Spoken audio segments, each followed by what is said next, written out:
महाराज जी के चरणों में बारंबार नमोस्तु नमोस्तु नमोस्तु। महाराज जी, मेरी शंका कर्म सिद्धांत पर आधारित है।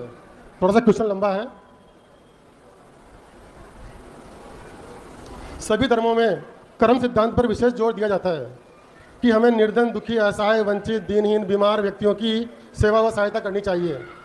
परंतु वे व्यक्ति इस स्थिति में किस कारण से पहुँचे हैं? ये सब व्यक्ति जो बीमार, वंचित, दीनहीन है, वो किस कारण से पहुँचे हैं? शायद इसकी मुख्य वजह पूर्व जन्म के अशुभ कर्म का फल है। अब कर्म उन्हें अशुभ कर्मों का फल दे रहा है और दूसरी तरफ हम या अन्य कोई उनकी सेवा या सहायता करते हैं, तो एक तरह से कर्म के निर्णय के विरुद्ध जाना हो गया।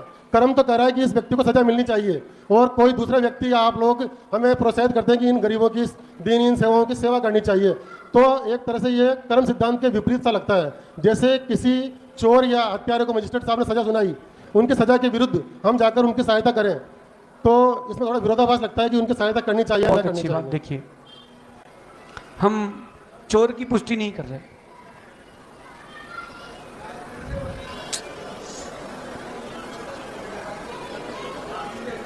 यहां पर कर्म सिद्धांत की बात की जाए तो चोर की पुष्टि नहीं कर रहे। चोर की अगर पुष्टि कर रहे हैं आप, तो आपको उसकी अनुमोदना का दोष लगेगा। जैसे कोई रास्ते में सांप जा रहा है, वो अभी अधमरी अवस्था में है, कोई गाड़ी उसके ऊपर से निकल रही है, अगर आप भी उसके ऊपर से गाड़ी निकाल देते तो वो पूरा मर जाएगा। और कहीं आपने उसकी पट्टी आदि करा दी, मुझे पता है कि उसको जंगल में छोड़ेंगे तो वो सांप दूसरे जीवों को खाएगा, लेकिन अपन ने उसको इसीलिए नहीं बचाया कि वो दूसरे जीवों को खाए, अपन ने अपने दया का प्रतिकार किया है। अगर आप दया का भाव रखते हैं, किसी जीव की मदद करते हैं, तत्संबंधी पुण्य बंध तो आपको होगा। अब उसका कर्म भोगेगा निश्चित है, लेकिन कहीं ना कहीं आप उसकी मदद तभी करेंगे जब आप उसके भी पुण्य कर्म का उदय होगा। उसके पुण्य कर्म का उदय हुआ ही नहीं है ही नहीं, तो आपकी मदद कैसे करने के भाव होंगे? आप कभी अनाथ आश्रम जाएं, किसी बच्चे को देख के लगता है कि इसको गोद ले लो, इसको अपन पढ़ा दें, और कुछ बच्चों को देख करके इग्नोर करके आप चले जाते हो।